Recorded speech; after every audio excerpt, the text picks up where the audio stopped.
Nanya ke para warga, sebenarnya siapa menteri idaman mereka di kabinet video ini dalam rangka 1 tahun pemerintahannya Presiden Prabowo. Sekarang kita langsung tanya ke para warga. Let's go. Pak, mau nanya, menteri idaman Bapak di kabinet siapa? Ya Purbaya lah. Pak Purbaya, kenapa alasannya Pak? Orangnya tegas, udah itu membela masyarakat, kebijakannya benar-benar mendarat. Oke. Menteri idaman Bapak di kabinet sekarang siapa? Oh, Menteri Keuangan yang sekarang? Pak Purbaya? Pak Kowoi Purbaya. Bapak alasannya kenapa suka sama Pak Purbaya? Dia supel, ya kan, cerdas memang. Memang bicaranya ceplos-ceplos, tapi saya yakin dia sudah benar-benar mematang memikirkan apa tindakan yang dilakukan. Menteri idaman kakak sekarang di kabinet siapa? Purbaya. Pak Purbaya? Ya. Alasannya kenapa? Alasannya karena Gen Z banget. Oke. Kak, maaf mau tanya, menteri idaman kakak di kabinet sekarang siapa? Erick Thohir. Erick Thohir, menteri ini ya, Menpora. Kenapa alasannya? Karena aku suka dia keren banget kalau untuk bola. Wih, gila. Oh, keren bener. Kemarin tapi kalah Bu, Indonesia. Ya, tapi ya wajar lah. Menteri idaman kakak di kabinet sekarang siapa? Yang baru itu namanya Purbaya. Pak Purbaya? Iya. Alasannya kenapa? Alasannya karena ngelawan semua-muanya itu loh. Kayak Berani ya? berani, Oke. berani sama lantang aja sih. Menteri idaman kakak di kabinet sekarang siapa? Erick Thohir. Erick Thohir. Alasannya kenapa? Karena dia bagus sih Kak, terus juga ganteng sih. Oh, ganteng. Menteri harus ganteng ya? Iya pastinya kan, apalagi Gen Z kan. Oke. Menteri idaman kakak di kabinet sekarang siapa? Pak Purbaya. Alasannya? Gen Z banget pokoknya. Gen Z banget. Kalau kakaknya? Sama Purbaya. Pak Purbaya juga? Iya, Karena Gen Z juga? Betul. Kenapa orang-orang suka Pak Purbaya coba? Semuanya. Nih kameramen, suka sama siapa? Gua sama Erick Thohir. Hari ini gue mau nanya. Ya, Purbaya hari ini sudah menjadi fenomena, teman-teman ya. Fenomena yang sudah lama tidak kita rasakan ketika ada Ahok, ketika ada Jokowi, ketika Sri Mulyani ya. Tetapi kita masih ingat teman-teman ya, semua yang bagus pada akhirnya akan jatuh pada kekuasaan ya, akan tergiur oleh kekuasaan.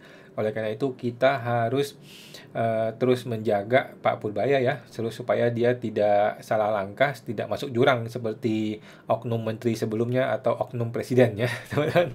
Oke, lanjut. Ini adalah hari ke-45 teman-teman ya, sudah setengah periode nih dari 90 hari kita untuk memantau dan mengawal kinerja Pak Purbaya ya. Lanjut. Oh, ini laporan gua nih. Jadi tiap hari gua bikin laporan.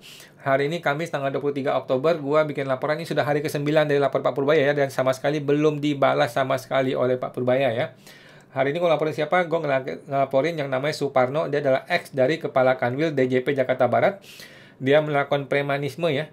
Premanisme Kepala Kanwil DJP Jakarta Barat. Waktu itu dia bikin pengaduan kode etik terhadap gue ya, kepada Ketua Umum IKPI, bla bla bla. Intinya gue akhirnya dipecat ya. Akhirnya dipecat. Jadi gue bikin ini sebagai pelaporan premanisme, dan gue minta si Purbaya untuk menginvestigasi si Suparno ini ya. Dan gue juga masih mempertanyakan nih, bagaimana nih mekanisme SOP-nya, mekanisme kerja dari lapor Pak Purbaya nih.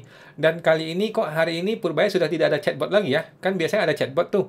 Itu mau laporin apa? Pajak atau bea cukai, pengaduan atau pertanyaan. Itu kan udah nggak ada lagi hari ini. Gue nggak tahu nih apakah chatbotnya yang mati, atau dia belum bayar si metanya, si Facebooknya, atau bagaimana, kita nggak tahu juga ya. Tapi intinya Purbaya yang dengan sombongnya mengatakan tenaga IT-nya bagus juga sama ya. Ternyata tidak mudah teman-teman ya, tidak mudah ngejain dunia IT ya. Bahkan lapor Pak Purbaya aja sampai sekarang tidak terkendali, tidak terkontrol, dan tidak jelas bagaimana nasibnya nih lapor Pak Purbaya ya. Program ini tidak jelas bagaimana nasibnya ya.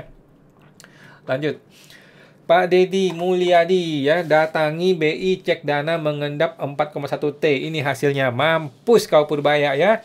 Kang Deddy dilawan bos ya. Kang Deddy ini bukan orang sembarangan ya, bukannya si Pramono anak kemarin sore, enggak ya. Kang Deddy ini seorang politikus, orang handal, orang yang sangat melek dengan popularitas, orang yang sangat melek dengan media sosial dan TikTok. Jadi lu tantang, lu jual, gue beli, dia bilangnya. Lu bilang dia datanya error, dia datangin tuh BI. Luar biasa nih Kang Deddy ini ya, luar biasa. Kita lihat.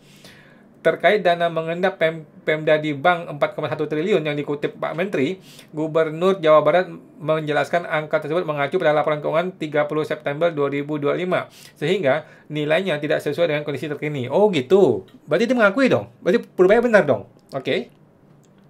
Dari data 4 triliun itu yang dikonfirmasi BI, menurut Deddy, Data simpanan provinsi hanya mencapai 3,8 triliun dalam bentuk giro. Dekat dong, nggak jauh dong.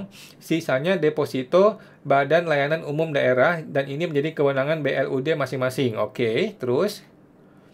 Jadi uang yang diendapkan itu tidak ada karena uangnya 3,8 T hari ini sudah dipakai untuk bayar proyek, gaji pegawai, belanja perjalanan dinas, belanja bayar listrik, bayar air, belanja para pegawai outsourcing. Luar biasa Kang Deddy ya. Tetapi Purbaya nggak salah dong kalau gitu. Kan tadi dia bilang data Purbaya itu data September 2025. Berarti kan dia mengatakan data Purbaya betul. Begitu ya.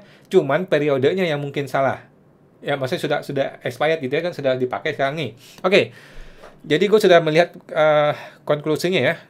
Sepertinya Purbaya tidak salah. Si Kang Deddy pun, Kang Deddy ya nggak salah juga ya. Dia juga berusaha untuk membela diri ya. Sudah betul menurut gue ya. Jadi ini sesuatu yang tinggal dibicarakan baik-baik ya. Tinggal dibicarakan baik-baik. Cuman gue melihat dua orang ini sama-sama artis media sosial ya. Jadi dua ini sama-sama pengen heboh-hebohin aja di media sosial gitu loh. Nggak pengen ketemu, duduk bareng, ngobrol baik-baik itu nggak ada niat seperti itu kayaknya ya. Sama-sama pengen ramein di TikTok aja gitu orang ini gitu. Menurutnya data real saat ini tuh cuman 2,3 triliun per 21 Oktober. Wah, real time bos, KDM kasih lu data bos. Oke, kita lanjut. Panas, Deddy Mulyadi tantang Purbaya kembalikan TKD 2,4 triliun jika serapan APBD tinggi. Mampus lu Purbaya, coba gimana sekarang? Nah, sekarang kalau dia bisa serap gimana lu? Lu mau balikin duit yang ditahan sama Purbaya? Waduh, ini Kang Deddy bener-bener ketemu lawan yang tepat ya si Purbaya ini ya. Kang Deddy bos, dilawan bos. Berapa si Kang Deddy berapa itu ya? Berapa orang dia punya subscriber ya? Gue buka Instagram sih, coba kita lihat Instagram. Kang Deddy Mulyadi.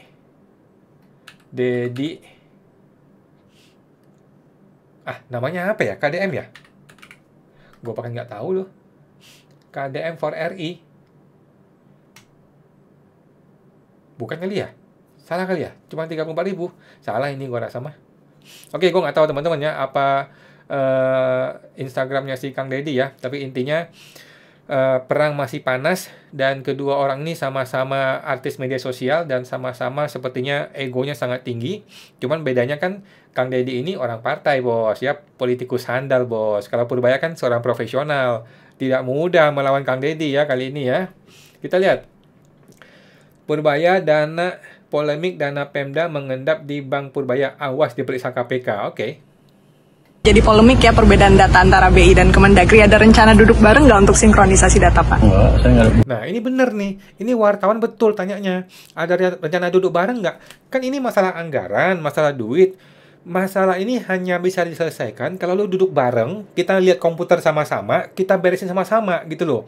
Tetapi kan Purbaya ini tipenya lempar aja ke publik, asal ngomong, nggak kasih data, ketemu orang kayak Kang Deddy. Kang Deddy kan Gubernur Jawa Barat, bos. Gubernur TikTok, bos. Dihajar balik sama dia. Ditantangin sama si Purbaya kan. Datang ke BI aja. Dia datangin dong ke BI beneran. Wah. Ini wartawan sudah betul wartawannya ya. Tetapi tuh Purbaya jawab enggak ya. Saya enggak, bukan urusan saya itu. Loh kok bukan urusan elu? Elu sendiri yang mulai menyebarkan isunya Pak Purbaya. Bukan urusan saya itu. Oke. Biar aja BI yang ngumpulin data. Saya cuma pakai data bank sentral aja. Oke, berarti belum ada rencana ketemu dengan kepala daerah dulu ya Pak. Soalnya udah banyak yang ini kan Pak tidak terima gitu. Tanya aja ke BI. Itu kan data dari bank-bank mereka juga. Mereka nggak mungkin monitor semua akun satu persatu.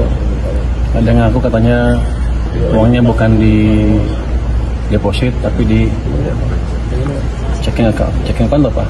Hero. Malah lebih rugi lagi. Bunganya lebih rendah kan? Kenapa taruh di checking ada di giro kok gitu? Ya pasti nanti akan diperiksa BPK itu. Nah, jadi gue lihat Purbaya sudah mulai agak ragu-ragu nih ya. Dia sudah mulai tidak sepercaya diri kemarin ya. Sudah nggak sepede kemarin dia menjawab ya. Karena dari kemarin ngeles terus si Purbaya ini. Gue mohon maaf ya, bukannya gue anti Purbaya. Enggak teman-teman. Tetapi maksud gue, seorang pejabat itu tidak boleh sembarangan ngomong. Kenapa? Karena omongan lu itu diserap sama wartawan dan dikonfirmasi sama orangnya yang lu omongin gitu loh. ketemu orang kayak Kang Deddy, dia ngelawan, ya dong. Dia mau tanya, apa benar lo ngomong gitu? Nggak benar, ya kan? Kan dia tahu sendiri, dana di internalnya kan dia tahu. Dan dia komplain dong ketika lu ngomong sesuatu yang terlihatnya wah, seolah-olah dia jelek, padahal dia bilang, dia nggak merasa begitu, gitu loh. Nah, gua rasa saatnya Purbaya untuk berhati-hati sedikit ngomong ya, berhati-hati sedikit. Karena kalau orang kayak gue ini, kan gue raja jelata ya, siapalah gue, orang nggak ada nilai gitu kan. Jadi gue sembarang ngomong nggak apa-apa, nggak berefek apapun gitu loh. Tapi Purbaya ini Menteri Keuangan, setiap ucapan yang keluar dari mulut dia itu akan langsung tersebar kemana-mana gitu loh. Jadi jangan sampai Purbaya ngomong sesuatu yang nanti berbalik arah menyerang dia balik. Nah inilah gaya yang mesti dipelajari oleh Purbaya ya. Walaupun dia pandai ngeles ya, tetapi lu nggak bisa sembunyi lama-lama gitu loh. Lu nggak bisa berlari lama-lama gitu. Ketika omongan lu salah, orang akan berbalik arah dan menyerang lu balik gitu. Jadi Purbaya ya sudah saatnya lah Purbaya ini menggunakan apa ya, konsultan untuk public speaking ya, walaupun dia seorang yang percaya diri, tetapi kan dunia ini adalah dunia yang dipenuhi oleh anjing-anjing bangsat ya, jadi mesti berhati-hati berbicara gitu loh, jangan sampai dia salah ngomong. Ya sebaiknya pakai konsultannya lah Pak, bayar lah Pak, nggak mahal lah konsultan ini ya, digital marketing atau konsultan public speaking, nggak mahal lah ya, paling berapa miliar. Oke, lanjut. Halo Purbaya, tim IT luar yang katanya mau ngebenerin Cortex dalam 1 bulan kemana? Ini tanggal 23 Oktober sudah 1 bulan loh ya. Janji dari Purbaya itu 23 September, hari ini tanggal 23 Oktober sudah expired janji dia. Mana buktinya blessing Cortex 1 bulan? Ini real time hari ini teman-teman ya. Hari ini masih rusak kampret itu si Cortex itu teman-temannya. Bagaimana ceritanya dia bisa beginian coba? Gimana Purbaya? Ya, jadi omong kosong 1 bulan tuh hanya untuk transfer knowledge aja tuh nggak cukup gitu loh, baru transfer knowledge, belum dicari kesalahannya apa, udah ketemu salahnya, belum cari solusinya apa, udah ketemu solusinya, mau diimplementasikan. Jangan harap dah ya, Cortex itu sebaiknya dimatiin aja, penjarain semua orang-orang itu, kita benerin DJP online itu aja deh Pak ya. Lanjut. Menkeu sediakan dana untuk koperasi desa merah putih 200 triliun bos. Wah, salah langkah ini. Menteri KDM Purbaya mengumumkan bahwa pihaknya menyediakan pembiayaan senilai 200 triliun untuk koperasi desa ya. Setelah bertemu dengan Menteri Koordinasi Koperasi Desa ya, Danantara, dana itu siap dikucurkan dengan syarat surat pinjaman koperasi dijamin oleh Kementerian Keuangan melalui mekanisme dana desa, memastikan pendanaan bukan lagi menjadi masalah bagi KDMP yang siap beroperasi. Dengan adanya dukungan anggaran besar ini, Menkeu menyatakan pendanaan sudah tidak ada masalah lagi dan para pimpinan kementerian berharap koperasi desa dapat segera memanfaatkan peluang pembiayaan tersebut. Wah. Gua nggak ada komentar deh, karena gue kurang paham ya mengenai koperasi desa ya teman-teman. Tetapi menurut gua apapun ide aneh-aneh Prabowo itu bermasalah ya. Koperasi desa, kemudian makan bergizi gratis, dan termasuk IKN tuh barang sampah itu ya. Jadi nggak beres. Gue sih berharap sama Purbaya aja deh. Gue tidak berharap sama programnya si Prabowo ya. Oke, kita dengar apa yang Kang Deddy ucapkan ketika dia datang ke BI ya. Nah, sedangkan di Provinsi Jawa Barat per hari ini seluruh uangnya tidak ada yang tersimpan di deposito. Tersimpannya anggaran provinsi ya, di luar BLUD. Itu tersimpannya dalam bentuk giro. Berarti kalau menurut Kang Deddy, pernyataan ada 4,1 itu salah kaprah atau gimana? Nah, ya nanti kita cek dulu, kan sumbernya dari BI. Ini kita sudah selesai mendapat penjelasan dari Bank Indonesia. Gila bos, KDM ya. Ditantang sama Purbaya datang ke BI, dia datang langsung ke BI bos. Luar biasa ya, gue salut sama KDM ya. Jadi walaupun dia seorang artis media sosial, dia tidak bermain kata-kata, tapi membuktikan langsung teman-temannya. Ini yang bagus, ini bagus nih gubernurnya. Nggak cuma marah-marah, nggak cuma menusuk dari belakang, tetapi datang langsung konfirmasi ke BI. Ini bagus ya, gue sih sangat mendukung KDM ya. Dengan cara-cara seperti ini, biar transparan gitu loh, biar terbuka apa adanya, biar nggak ada dusta di antara kita gitu loh. Kalau bang lu salah, lu minta maaf. Kalau gue salah, gue minta maaf. Gitu loh prinsipnya, seorang gentleman gitu loh. Bank Indonesia ini adalah bank sentral. Nah, jadi Ada nggak duit yang 4,1 triliun yang deposito? Tidak ada, Pak. Tidak ada. Tidak ada. Yang ada adalah pelaporan keuangan. Siap. Di tanggal 30 September ada dana yang tersimpan di kas daerah dalam bentuk giro sebesar 3,8 triliun. Sisanya dalam bentuk deposito BLUD di luar kas daerah. Ya. Jadi uang yang diendapkan itu tidak ada. Tidak ada. Karena uang yang 3,8 triliun ini hari ini sudah dipakai, untuk bayar proyek, Ya. gaji pegawai, belanja perjalanan dinas, belanja bayar listrik, belanja bayar air, belanja para pegawai outsourcing, ya kan? Nah, sedangkan di Provinsi Jawa Barat per hari ini. Oke. Nah, gimana lo Purbaya? Ayo lo. Gimana lu mau konfirmasi? Dia datang langsung ke BI. Sudah dibilang nggak ada itu uang 4,1 T. Nah, jadi Purbaya nih gentleman ya. Gue rasa Purbaya harus berani gentleman. Kalau emang salah minta maaf. Gitu aja. Walaupun lu seorang menteri, lu salah ngomong ya nggak apa-apa. Namanya manusia biasa ya. Justru masyarakat akan bersimpati kalau lu berani minta maaf. Gitu ya. Si Kang Deddy udah bersusah payah loh. Datang dari Bandung ya. Di Bandung ya. Datang jauh-jauh ke BI untuk konfirmasi loh. Dan sudah dikonfirmasi loh. Salah datanya si Purbaya loh. Oke, lanjut. Purbaya mengatakan iuran BPJS Kesehatan naik jika ekonomi tumbuh di atas 6%. Jadi 6% itu adalah patokan minimalnya Purbaya untuk melakukan apapun yang tidak populer. Yang tidak populis, yang maksudnya itu yang akan memberatkan rakyat. Oke? Jadi intinya PPN naik lah, BPJS naik lah, kemudian pajak marketplace lah. Pokoknya semua yang merugikan rakyat, yang memperberat rakyat, dia hanya akan mau lakukan setelah ekonomi tumbuh 6%. Nah, yang gue takutkan nih Pak, yang gue takutkan ya, nggak kecapai. Yang gue takutkan tuh nggak kecapai, Purbayanya yang ditendang gitu loh. Jadi ini kan cuma ada 2 skenario nih. Skenario pertama adalah Purbaya berhasil mencapai 6% ke atas, kemudian terjadilah pelonggaran-pelonggaran pajak dinaikin, kemudian BPJS dinaikin ya. Skenario kedua adalah 6% ini nggak tercapai. Kalau 6% nggak tercapai, Purbaya goodbye, bye-bye lu. Jangan harap 2029 ya.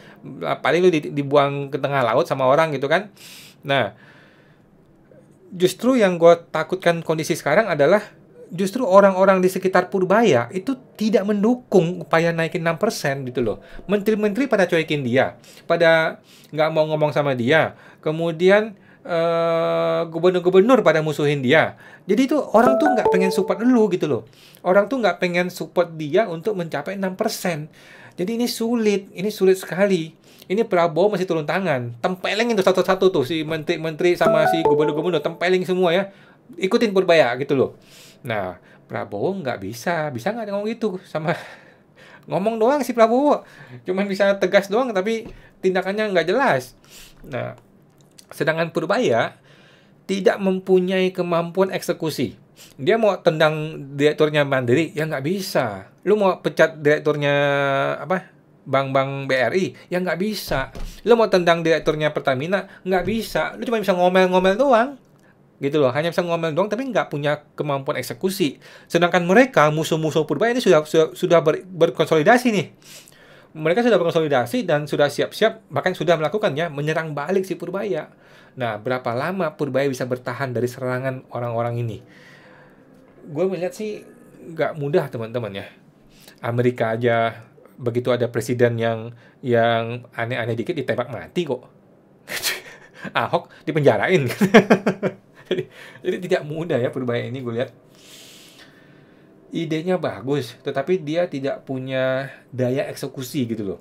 Daya eksekusi ini yang nggak sanggup nih si Purbaya ini. Oke, lanjut.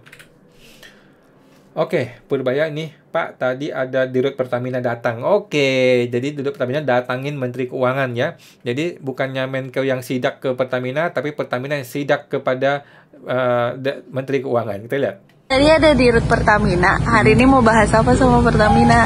Saya nggak tahu, mungkin mau bahas, dia mau laporan kondisi Pertamina kali. Mungkin juga mau menunjukkan bahwa dia serius membangun kilang. Dan itu DPR dikritikan waktu itu. kita lihat aja gimana perkembangan. Saya pikir semakin mereka semangat semakin bagus lah.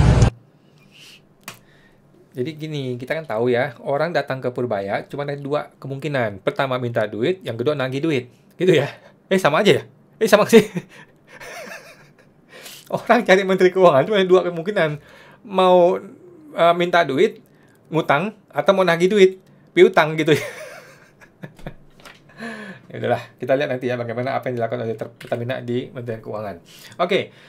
Jadi ini ada hoax ya. Sidak kantor DJP Menteri Keuangan Purbaya menemukan pegawai pajak olahraga saat jam kerja. Ini adalah hoax. Oke.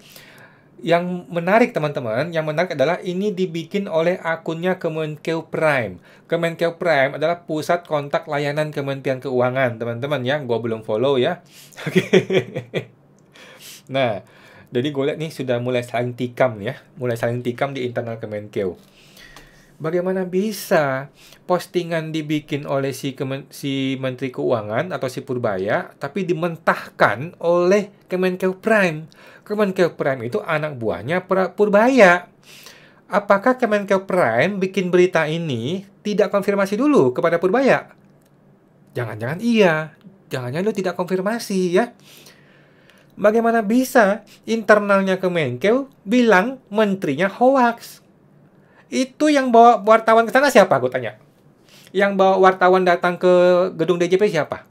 Kan nggak mungkin fungsiawan dong. Itu kan wartawan dibikin oleh Purbaya, dikondisikan oleh Purbaya. Sekarang gue tanya. Gedung DJP segitu gede, teman-temannya. Lu kalau datang ke gedung DJP, lu tahu gede banget. Dan banyak gedung, teman-temannya. Banyak gedung, banyak ruangan. Pertanyaan gua, bagaimana ceritanya Purbaya bisa persis menemukan satu orang lagi berolahraga di ruangan dia? Pasti ada cepu, ya kan? Pasti ada orang yang ngelaporin, yang mengkondisikan tuh orangnya tuh di sana tuh, datangin tuh. Datanglah dia, divideoin lah sama orang, sama wartawan, ya. Jadi semua ini dunia tipu-tipu ini, teman-teman.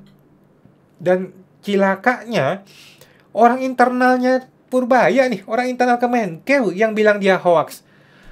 Mampus, ditikam sama orang dalam ini Purbaya, ya. Jadi ini Purbaya gue lihat, aduh, dia ini mau memperbaiki budaya Kemenkeu dong, dari budaya A menjadi budaya B gitu kan. Budaya A kan budaya yang rusak tuh, budaya oknum lah, budaya intimidasi lah, budaya Rafael Alun lah kira-kira ya, grupnya Sri Mulyani itu ya. Nah, kemudian dia mau memindahkan menjadi budaya B, budaya yang baik, good governance dan sebagainya. Masalahnya yang grupnya A ini nggak ada yang dipecat ya. Mana yang dibuang cuma satu si menteri. Tapi kan semua eselon 1 belum ada satu pun yang dibuang. Semua dirjen satu pun belum ada yang dipecat. Dan semua ini masih mengelilingi Purbaya setiap hari bos, setiap hari. Jadi gue melihat Purbaya ini harus segera mengambil langkah ya untuk mengendalikan keadaan. Di mana? Di internal Kemenkeu. Di internal Kemenkeu dulu, nggak usah pusing-pusing ke Bank BUMN, Bank Mandiri, Pertamina, nggak usah. Mending Purbaya itu menguasai dulu internalnya dia dulu. Internal Kemenkeu harus dibikin solid dulu. Sekarang tuh nggak solid. Bagaimana ceritanya orang internal Kemenkeu Prime bisa nge-hoax-hoaxin si Purbaya gitu kan? Jadi Purbaya mesti gerak cepat nih. Purbaya sebaiknya dengerin video gua ya. Lu mesti gerak cepat.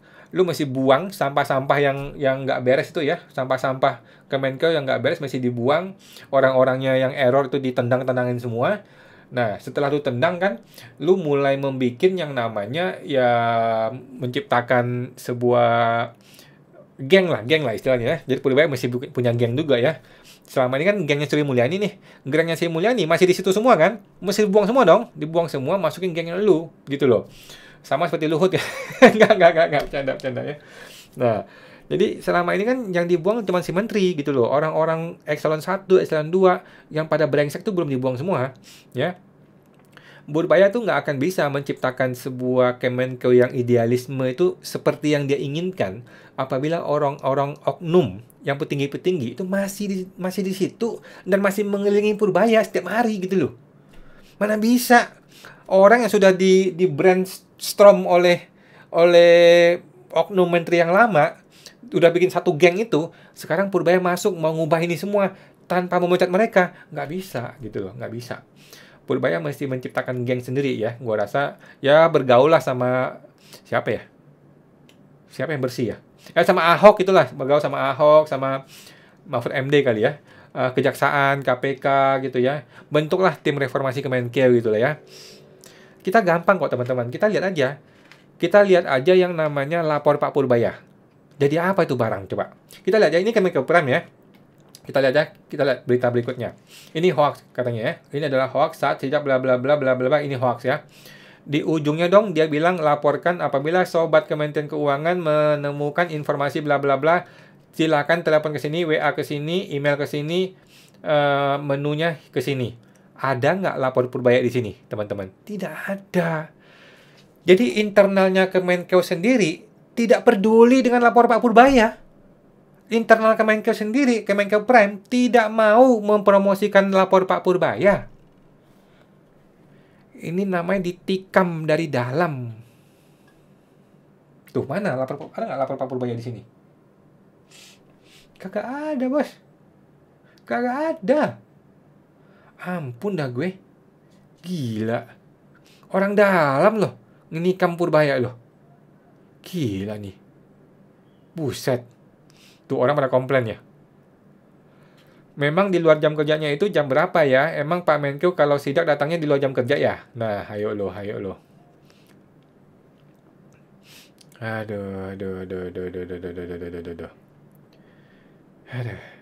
Kemenkeu Prime bisa nikam Purbaya, coy. Nah, ini lagi nih, ada berita hoax. Ini hoax, teman-teman ya. Di tengah sorotan publik atas memanasnya hubungan antara Luhut Binsar Panjaitan dan Menkeu, Sri Mulyani ikut komentari kinerja Purbaya. Anda baru jadi, jangan merasa paling mengerti.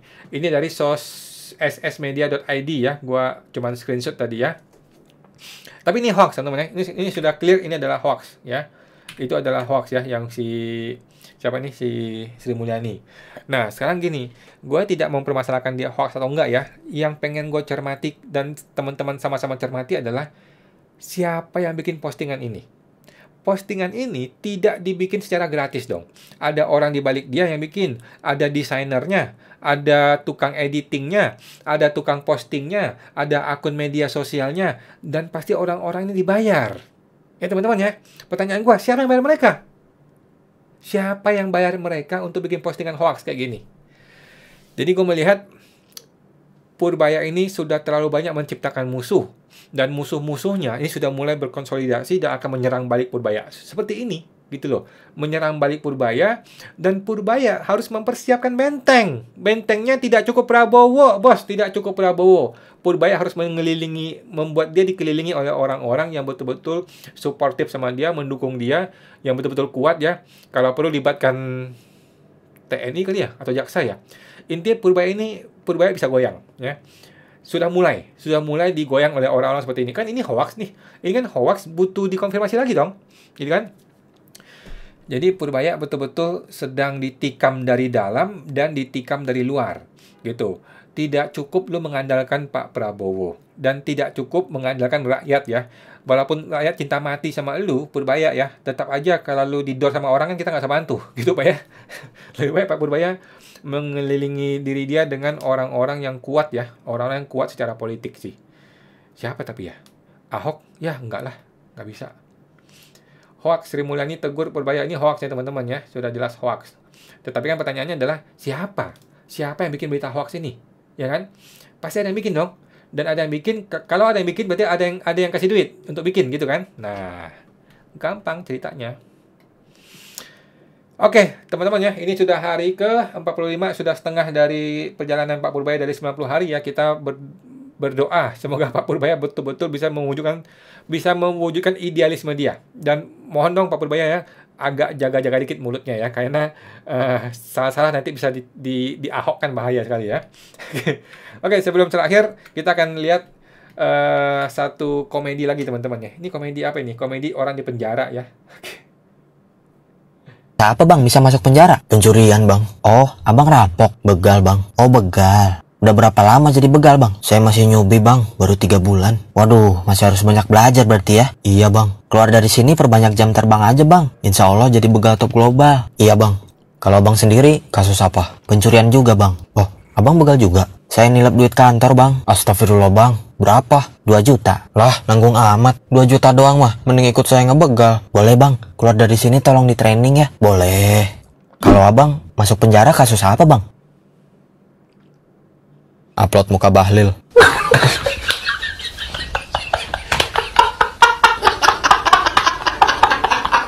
Kasus apa bang bisa masuk penjara? Pencurian bang. Oh. Aduh. Oke, sampai jumpa teman-teman. Semoga terbantu.